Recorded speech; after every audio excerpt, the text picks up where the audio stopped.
Coming to you straight from Indianapolis, aka the Circle City, this is the Taking Back You Momcast.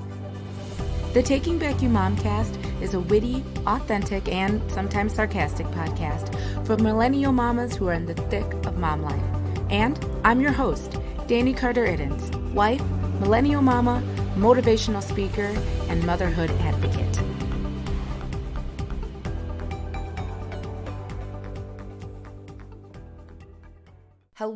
Hello. Welcome to the Taking Back You Momcast. Hi guys, how you doing? It's Dani Carter-Iddens, your host this week and every single week. I just want to say hi. If you are new to the show, welcome. If you have been listening for the last year, welcome, whatever. How you doing? I'm so glad that you are here with us today because today our topic is a good one. And I think it's one that is going to apply to pretty much everyone. And if you're a mom, it definitely applies to you, mainly because, well, you are more than likely a woman who does this. I know I do it.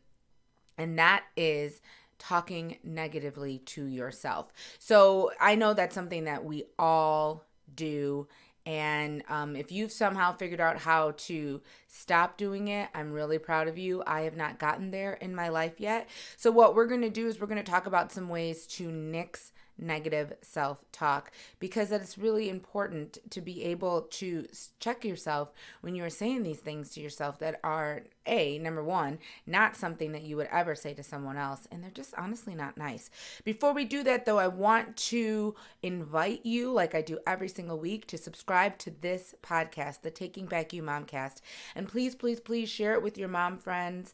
You know, every single week we talk about just so many things. We offer motivation, information, on just how to be like the best mom, how to be the best friend, the best family member, the best wife, heck, even the best businesswoman that you can be. And so please share this podcast with your mom friends. And honestly, a lot of times we talk about stuff where you don't even have to be a mom to get something out of it. So if you know of anybody who would benefit from this podcast, please share this with them. And like I always say, subscribe to this podcast. It lets us know that we are getting some loving. Okay, so I'm going to tell you a story about me. And I think that you might be able to hear a little bit of yourself in this story. But basically it goes like this. So I've been sharing online my journey of becoming a group fitness instructor. And about 3 weeks ago, I took the exam and I passed. So now I am a certified group fitness instructor. And with that, I was offered a job opportunity to teach at a fitness facility here in Indianapolis. And it's an opportunity that I'm really excited to take part in. So kind of what I have been doing is trying to, attend this facility where I'm going to be teaching, because I feel like it's one of my, things that I need to do so that I can teach people how to use everything and where everything is. And so I know what's going on. I needed to be able to give them that information. So I need to be attending this facility on a regular basis. So it's been one of my goals to go at least 3 times a week. So the first time that I attended this new facility, which, mind you, it's much bigger than where I'm used to going, I was having one of those days where I was, trying to figure out where I was. I was trying to get my bearings. I was in a new place. They had all these machines that I had seen, but I had never actually used. And I was just really out of, I just felt like I was out of my element, to be honest with you. And I was just overwhelmed. I was inundated. There was so much new. And so by the time I finally got on a treadmill, I was just going to do a nice 15-minute, I would call it a slog. That's what I do. I don't run. I jog very slowly, so I call it a slog. So I was going to do a nice little 15-minute slog, and, I was going to warm me up for everything else that I was going to do. Well, as I'm on this treadmill, there's lots of choices on the treadmill, and there's a screen, and there's all these buttons to press, and I just was like, ugh. And I said to myself, Dani, you are in way over your head. What do you even think you are doing here right now. And, so I started running and I started slogging. Let's be honest, I started slogging, and my heart honestly was just not in it. And so, I stopped after about 7 minutes because I just felt like I was trying to fit a square peg into a round hole. And I just felt miserable. And so I got off the treadmill, I cleaned it off, and I looked at myself in the mirrors along the wall. And I thought to myself, what are you even doing here? You literally don't even know what you are doing. You just became a group fitness instructor 3 weeks ago. Why do you think you can lead these people? I mean, I said that to myself. I thought that to myself. I looked at myself in the mirror and I said those words in my brain. And then, I got on a couple of machines and I started using them. And I was looking at myself in a different mirror on the other side of the room. And I thought to myself, whoa, I can't believe I just spoke to myself that way. I can't believe I just said those things to myself. I literally motivate people, but I couldn't help myself just then. I couldn't help myself in the way I spoke to myself. And, I think we all have that. We all have that moment of like, the do as I say, not as I do. And, listen, I say this 1,000 times, but, if you say something to yourself that you wouldn't say to someone else, like why would you say that to yourself? Why would you do that? And I think I let the, anxiety, I was overwhelmed. I let all of that take its toll on me. And I started to feel like I wasn't qualified or I didn't have the credentials for something that I do have the credentials for. I was literally talking myself out of myself. So, a few weeks ago, there was this story that was floating around on social media. And it was saying that some people don't hear an internal narrative inside their head. Now, I am not one of those people. Inside my head, it literally sounds like a movie narration, like all the time. It's either my voice or it is the voice of my grandmother. But in some way, shape, or form, I always hear like the narration of my life, or what I'm thinking, or what she told me growing up, or whatever. I always hear that in my head. And, because of that, I have to watch what I say to myself, because this is a constant narrative, a constant stream that's going on. I mean, and it is all the time. I wake up in the middle of the night. I'm sure you can agree with this. I'm sure you know what I'm talking about. I wake up in the middle of the night and it's like my brain's like, oh, hey girl. Anyways, blah, blah, blah, blah. And she just goes on. And so I have to watch what I say to myself, because many times, that I'm with me. I'm with me all day. I can't not be with me. And then I find that, I repeat those things out loud. I will say them to myself out loud. And I will say them to myself in front of my son or in front of my husband. And usually when I say them in front of them, those negative things, they tell me like, no, that's not true. Stop it. Ill. What are you talking about? Whatever. I told you guys the story of me at Costco when I made a comment about my butt, and literally a woman that I had never met in my life at Costco yelled at me for how I spoke negatively about my butt. And so it happens all the time. These thoughts that are in your head, this internal narrative, and if you're anything like me, you have a constant one too. I would like to meet these people that don't have a constant internal narrative. I would love to meet them, because I cannot relate. But if you're like me and you have those thoughts going on in your head, and the thing that you're noticing probably is that those thoughts actually become your emotions. And here's the problem. If your thoughts become your emotions, then having habitually negative thoughts will cause you to have habitually negative emotions and feelings, mainly about yourself. And in theory, that sounds like duh. I mean, duh. If you're constantly thinking something and you're constantly saying something to yourself, then eventually you're going to believe it. And we know this. This is why we don't say, negative things purposefully to other people, because we know that those things can become ingrained in someone's thought process and the way they think about themselves. So why do we do that to ourselves? Why do we, say these things to ourselves? And more importantly, how do we fix it? How do we stop doing it? How do we change the way we speak to ourselves? So here's the deal. I'm going to give you some things that I personally do to, kind of stop this negative self-talk. And, I share them all the time when I give talks. I speak to a lot of women, and I would say something that they do falls in, one of these categories, and we all do it. So that's the first thing. That's a number one.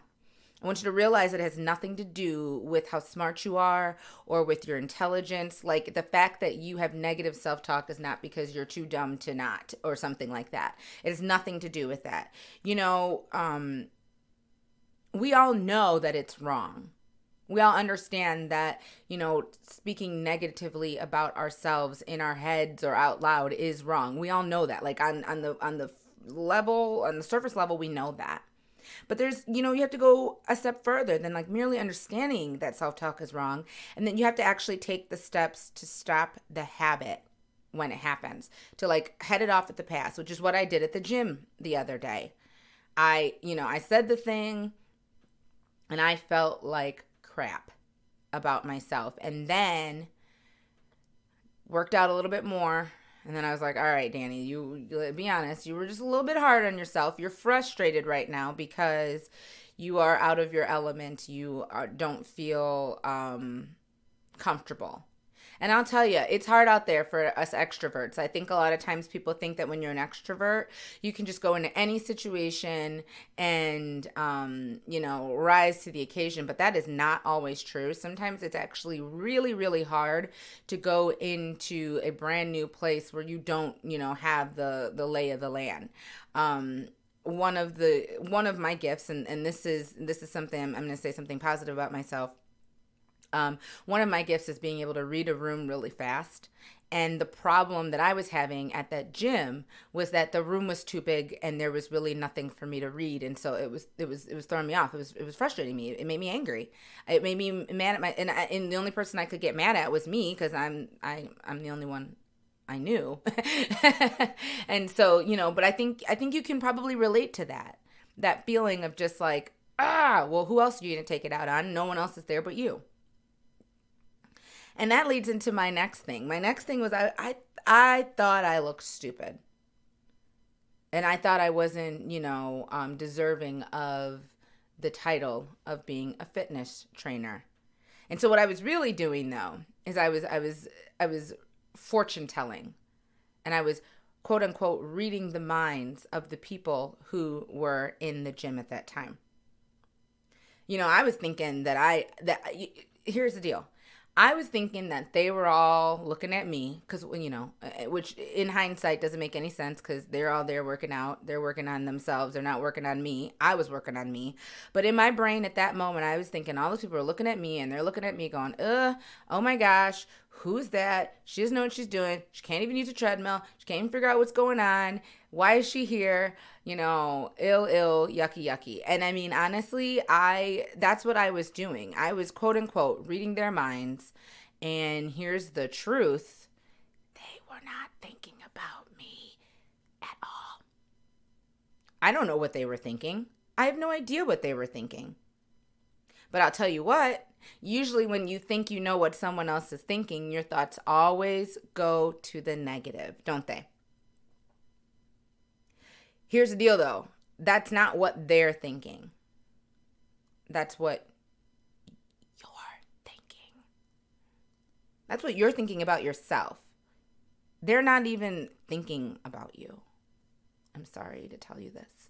because they're at the gym to focus on them, which is what you should be doing. But you're so busy worried about what other people think. And it can be paralyzing. It can be paralyzing. But really what you're doing is you're taking your fears, your negative self-talk,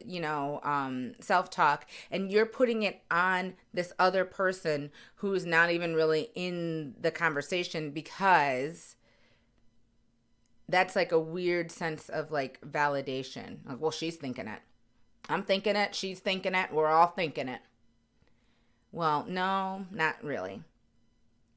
And here's the thing, we usually have like little to no evidence to support our thoughts. We come up with the worst case scenario and we just automatically assume that it is our reality. Don't we? Like every single time you will grab onto the worst thing that can happen, and then you just figure that's the thing that's going to happen, or that it's already happened, or that like give it a minute, it'll happen. Just wait. Just you wait. Seen this, and I say this to my son. I'm coming to you from the future. It went bad for me 20 years ago, so I don't see how it could possibly go well for you. You know what I mean? And the circumstances are different, the situations are different, the timing is different, everything is different, but you just automatically go in a bad way, even if you don't really have evidence to prove to the contrary. Or even if you have evidence to prove to the contrary. The next thing you need to do is you need to stop minimizing your accomplishments.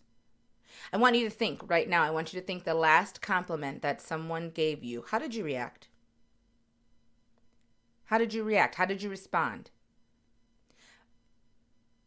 Most people, and I purposefully do this to throw them off, most people that I compliment,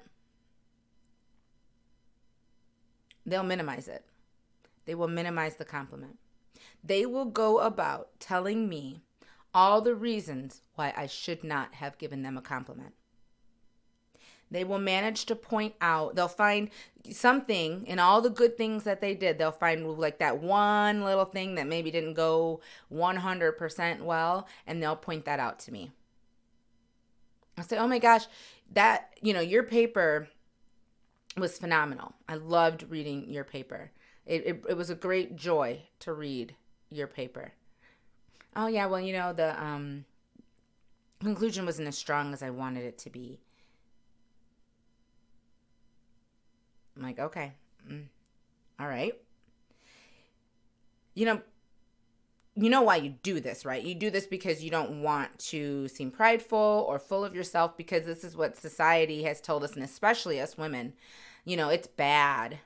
If someone thinks that they are good at something, or if someone pats themselves on the back for a job well done, those people are so full of themselves. You don't want to be around those people. People who are actually sure of themselves. Oh no, we don't want to be around those people, because those people, they think too highly of themselves. Those aren't good people.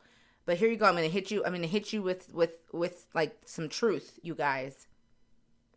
This kind of thinking is why we don't ever feel like we can be satisfied with what we have, or what we are doing, or how we are doing it.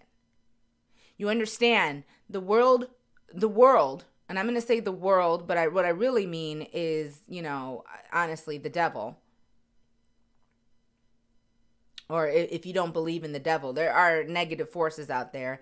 They want you, wants you to be unhappy with yourself, so that you will seek the approval of others outside of yourself. The whole thing is the whole system is rigged. The whole system is set up so that you won't ever find actual happiness. And if you find that sweet spot, there's someone right behind you telling you, yeah, well, don't get too proud of yourself. Don't be too proud of yourself. You may have done it, but don't think you're all that Miss Thing just because you did ABC. Well, I'm going to tell you what you need to tell the next person who gives you a compliment. And here it is. This is it. You ready? It's going to blow your mind. Take notes. This is what you tell the next person who gives you a compliment. You ready? You tell them, thank you. That's it. Don't say, thank you, but, or thank you, yeah, because, or thank you, but, No, say thank you and move on. I can't tell you how many times I tell women this. I tell people this. I'll give them a compliment, and I don't, you don't have to. And here's the thing too: it doesn't kill anyone to compliment you. So when someone's giving you a compliment, it's not like on pain of death. Like, what I mean? They're giving you a compliment because they think you done good, or you did good, or you look good, or whatever. It literally, it does nothing to them or for them or whatever to give you a compliment, honestly. So I'll see a girl and I go, girl, that skirt has me like, ooh, girl, I gotta get, where did you get that? I need that skirt. Oh, I just got it on, I just found it at the bottom of a pile. People were throwing things away, and okay, who cares? I don't want to know. I just say thank you. Like, it is cute, isn't it? I love it. Thank you. Thank you for noticing. And then move on. It's okay to do that. It really is okay. And if you need permission, I am giving you the permission to say thank you when someone gives you a compliment. And pay it forward. When you give someone a compliment and they start going into the wherefores and the wherehows and the whereases, just say stop.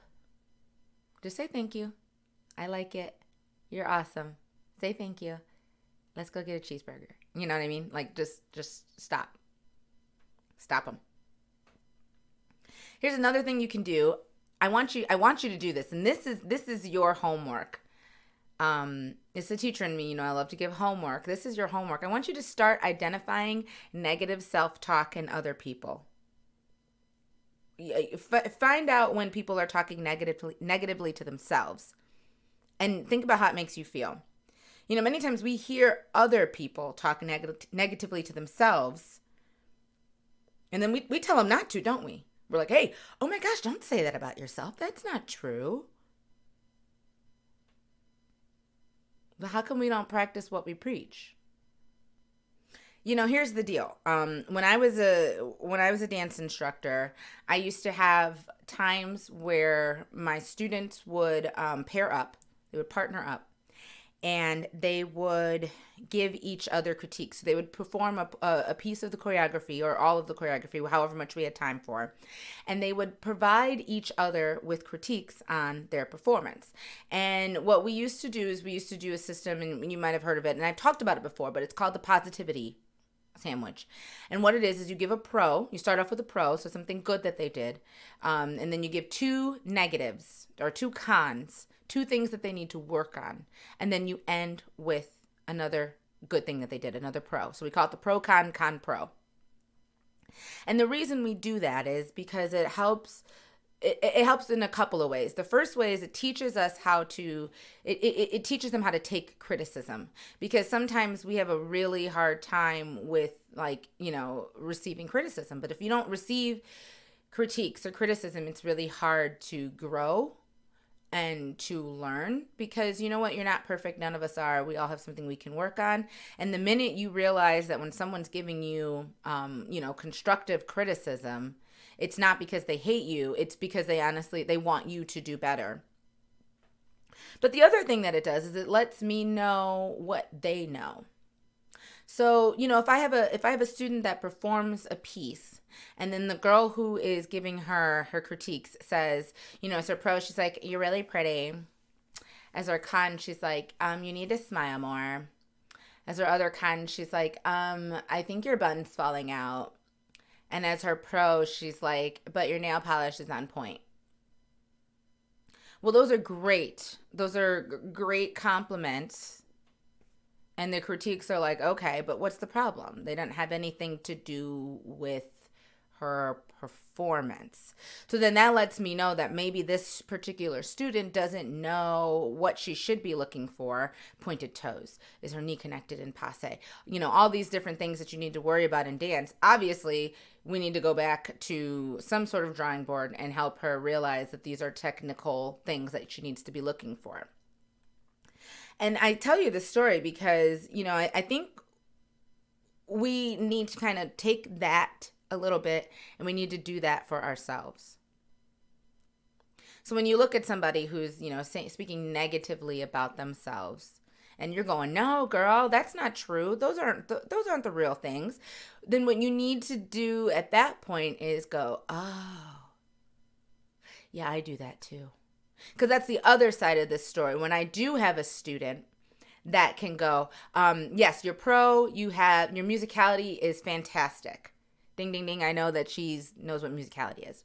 Your con is I need you to make sure you point through your toes a little bit more in your piqué passe. Ding, ding, ding. I know that she knows that, you need to work on piqué passe. And what's the moral of this story? Well, if she can tell whoever that she needs to point her toes through her piqué passe, that means, hopefully, that when she does piqué passe for herself, and you're thinking, what the heck is a piqué passe? Don't worry about it. It's a dance thing.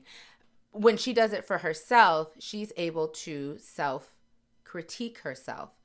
You can go, oh, yeah. So-and-so need to point through her toes, so I need to make sure I do that when I perform that step. So that's a way of kind of like checking yourself also. Because a lot of times, like I said, you will check someone else, but you won't check yourself. And here's the real question. If you are listening and you hear someone say something negative about themselves and you're like, no, I don't want to hear you talking about yourself that way, then why do you let yourself speak negatively to yourself? And a lot of times those things that you say to yourself, that same friend, if they heard you say them to you, they go, girl, whoa. Like, if my best friend was standing next to me while I was on that, treadmill, and I said those things that I thought in my brain out loud, she would be like, girl, I'm going to need you to take a 2.5. What is wrong with you? Why are you saying those things to yourself? And sometimes it takes that. Sometimes it takes that friend that stops you and says, what are you even talking about right now? Why are you saying these things to yourself? But at the end of the day, your thoughts are your feelings. And so it's important, and this is the next thing, it's important to validate those feelings, because there's something that you are feeling, and it's okay to feel, but what you have to do is you have to self-critique yourself in an intentional way that isn't cutting you down, more so, helping you to be better. Because, there's nothing wrong with trying to better yourself or to motivate yourself if need be. I mean, I'm, in the same breath of me saying negative, whatever, I stand in front of the mirror and I tell myself, like, positive things all the time. I motivate myself all the time. So this is not to say that you can't do that or that you never do that. Like, I do both of those things. The difference is I catch myself when I say the negative thing. And maybe not right away. It took me about 20 minutes to calm down, get my bearings, and then realize that I was being a little too hard on myself. You need to make sure that your self-critiques, the way you speak to yourself, that it's actually intentional and that it's not just a bad habit. And, we learn this habit a lot of times from the people around us, from our parents. Sometimes our moms teach us how to speak negatively about ourselves because they did it for themselves. So what I want you to do, and I do this, I want you to schedule a time, or maybe a couple of times each week where you can reflect on your performance and whatever it is, just kind of like a self-reflection where you can schedule this. So you can say, if I say to myself, Okay, if I had really done what I tell you guys to do in that same treadmill situation, I would have had those feelings and been like, okay, well, this isn't the greatest, but here we go. We're gonna do it. We're gonna get through it, and we're gonna move on. And then I'm gonna say, and on Friday, I'm gonna sit down and I'm gonna, revisit how I'm feeling. And if I still feel that way, we're gonna take some steps to make a plan. And now tell you what, I already made a plan because I did that. I self-evaluated and I thought, what's making me freak out? What's making me angry? What's making me frustrated? Well, it's because I didn't know where the heck I was. I didn't know where I was going. This place is huge. So I got a map. I got a map and I took a picture of it with my phone. So now when I'm on my phone, you think I'm cool and I'm like emailing back cool and interesting people. I'm not. I'm looking at the map of this gym because it's flipping huge. And, that's what I got to do so I feel better and then I don't say mean things to myself. But maybe that's what you got to do. And the reason you want to do that is you want to schedule this time that's farther out from when you're having the feelings. Is that a lot of times that initial feeling, that initial negative self-talk is really because it's like happening right now. The hurt is so fresh. The pain is so, new and real, and your brain hasn't really had an opportunity to work through all of the feelings. And you might get to a couple days later and realize it wasn't even that big of a deal. And if you get to a couple days later and it still is a big deal, then now you are removed from it. You've cooled off, you've calmed down, and you can, come up with a game plan that is less anger driven or fear driven or frustration driven or whatever your feeling is. It's rooted more in actual feelings as opposed to the passion, the heat of whatever the moment is. And the last thing I want you to remember, you guys, is that, the way you treat yourself is how you are teaching other people to treat you.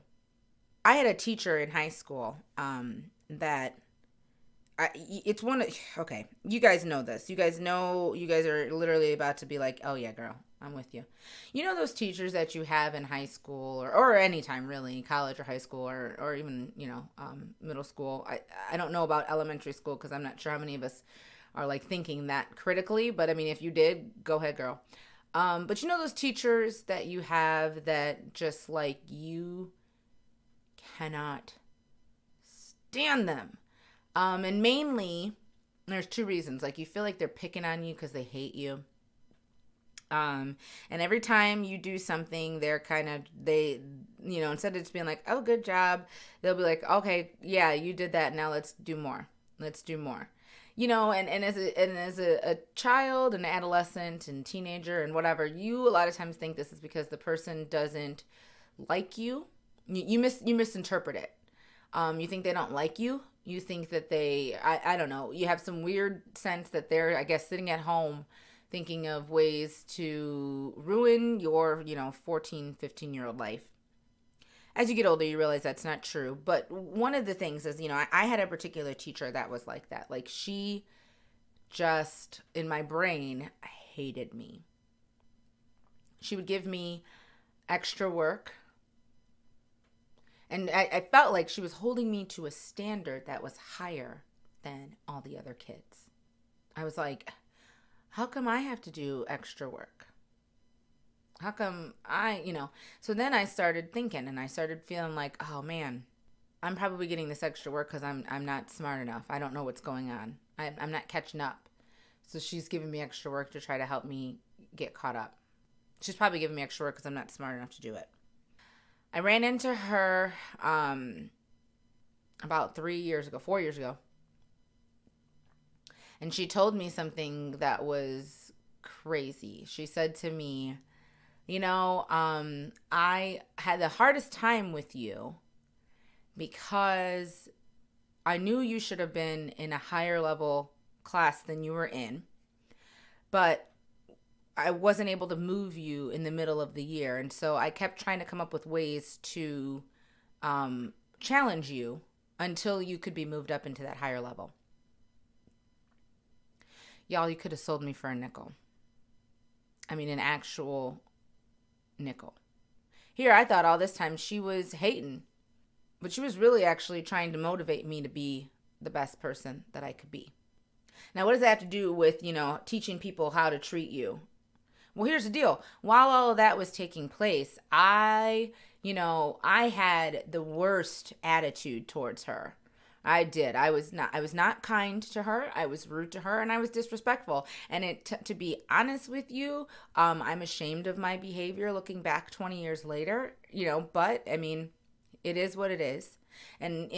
So she in turn became frustrated with me, and we had this like weird dance of her trying to better me, but I was not trying to be bettered. And so we just kept going around and round and round, and it wasn't until 15 years later that she was able to tell me, like, hey, if you had just like sit down, shut up, and listen and open your mind, this wouldn't have been such a struggle.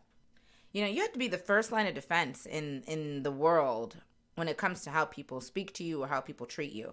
If you don't, take up for you, I'm sorry, but usually no one will.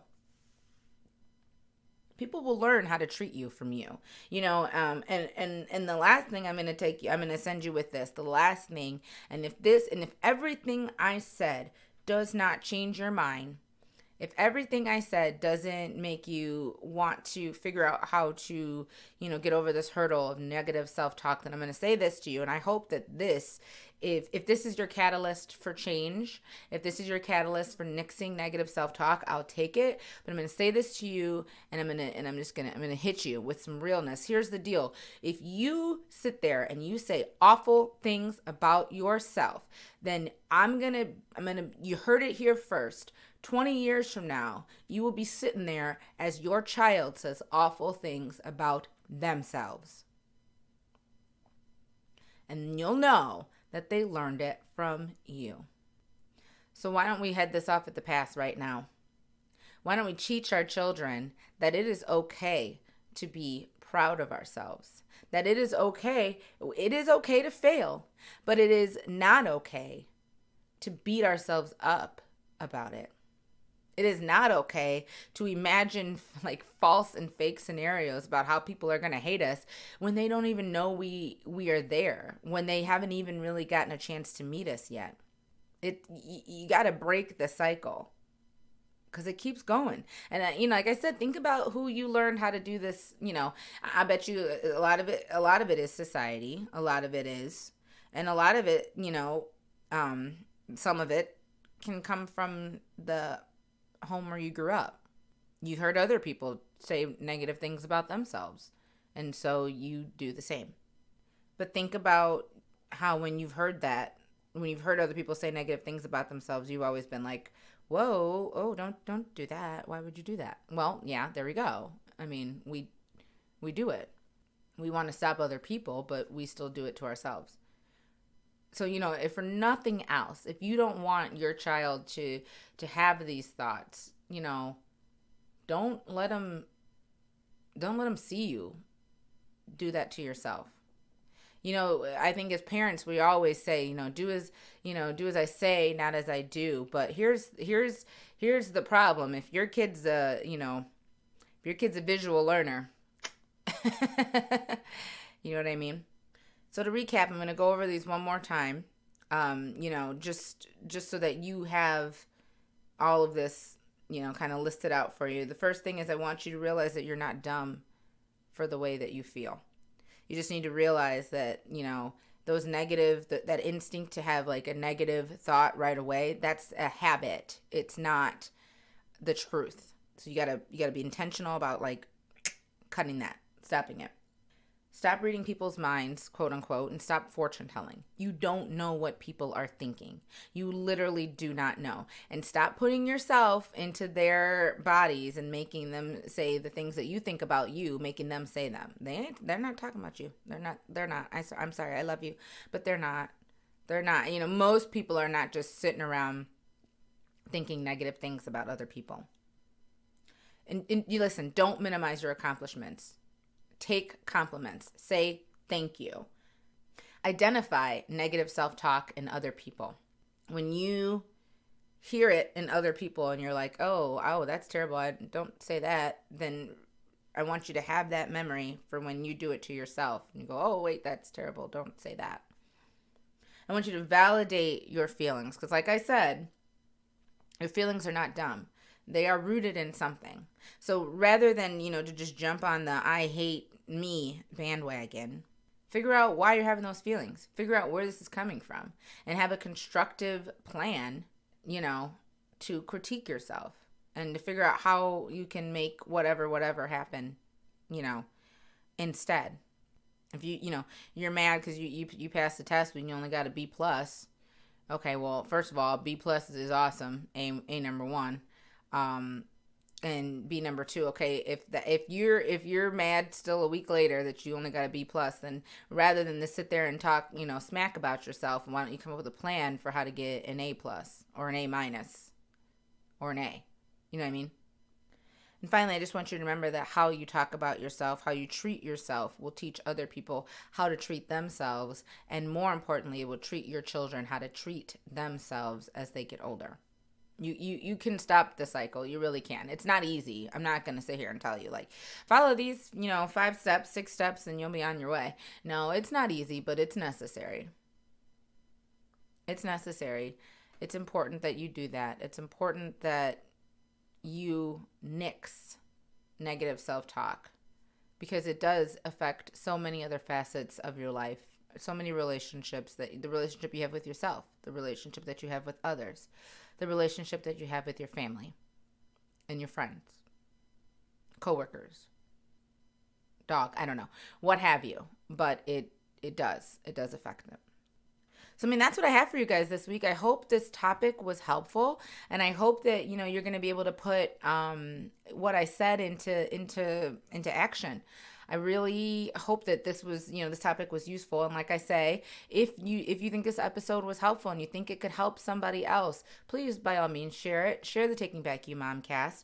And I want to, speaking of sharing, I want to share something with you guys that one of my best friends, she reminded me of, and she says, you never do this at the end of the show. And I always go, you're right. And then I never do it. So I'm going to do it. And this is for you. You know who you are. I just want to remind you guys that I do this podcast every single week, but I actually will come to you and I will give you talks. I will give a talk to your group, your organization, what have you. I will come to you. If you live in the central Indiana or northwest Indiana area or the Chicagoland area, you can have me come and I can speak to you guys. I love to do it. This is literally my absolute favorite thing to do. That's why I'm on here every single week, trying to motivate you and trying to help you, get information, because this is what I love to do. So please, I am already scheduling. I'm getting kind of full for 2020.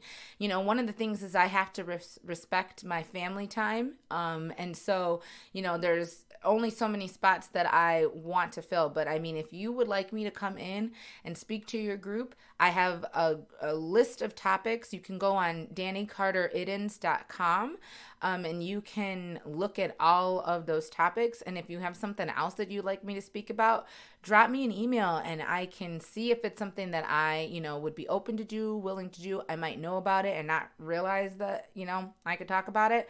So by all means, please, reach out to me. Don't think that whatever, your group is going through, or whatever your group needs, that it's out of, it's crazy or out of control. So yeah, like I said, if you want to schedule me to come in to work with your group, to talk to your group, visit DaniCarterIdens.com and you can figure out how to do all that. You can learn about topics. You can look at my schedule. And like I said, spots are filling up. I'm already working on fall of 2020 because people are getting me, pretty early. So make sure, if you would like me to come, then by all means, hit me up, girl or boy or whatever, whoever's listening. I don't know. Anyways, and the last thing I want to do is, if you want to learn more about the Taking Back You Momcast, visit takingbackyou.com. You can learn all about the Taking Back You Momcast. You can listen to past episodes. You can listen to this episode if you're not listening to it on the Taking Back You website already. And you can just learn more about the mission of Taking Back You Momcast and the mission of Taking Back You, which is to help moms become good moms, but more than moms, at the same time. All right, guys, I hope you have a wonderful week. Happy Wednesday. I always do the show on Wednesday because I just like the feel of the fact that we only have 2 more days of the week. We're like over the hump. We're almost there. Or what is that? Was it Lifehouse? Because I'm halfway. That might not be right at all, but you know what song I mean. I'm sure you do. And if you don't worry about it. But anyways, I hope you have a wonderful rest of your week. I will be here next week with a new topic. It's between 2, so that's why I'm not going to tell you. But I'll be here with the topic next week. One of them. All right, guys, have a wonderful, wonderful rest of your week, and I will talk to you soon. Bye. Thanks so much for listening. For more information on Taking Back You and the Taking Back You Momcast, visit us at takingbackyou.com. From there, you'll be able to follow us on social media, listen to past episodes, and learn all about the mission of Taking Back You. Be sure to subscribe to get future episodes. And from all of us at Taking Back You, thank you so much for your support. Hi, I'm Dani Carter-Iddens, creator of Taking Back You. My vision for Taking Back You was simple. I wanted to create a safe place for mamas to focus on the dreams that have been placed on their hearts, where they could walk alongside other mamas who get and give advice on how to do this mom thing. I want to tell mamas what I wish someone had told me, and to build a community of mothers who aren't afraid to reach for the stars, even while holding their children in their arms. Want to learn more? Visit takingbackyou.com, because at Taking Back You, we know happy moms raise happy kids.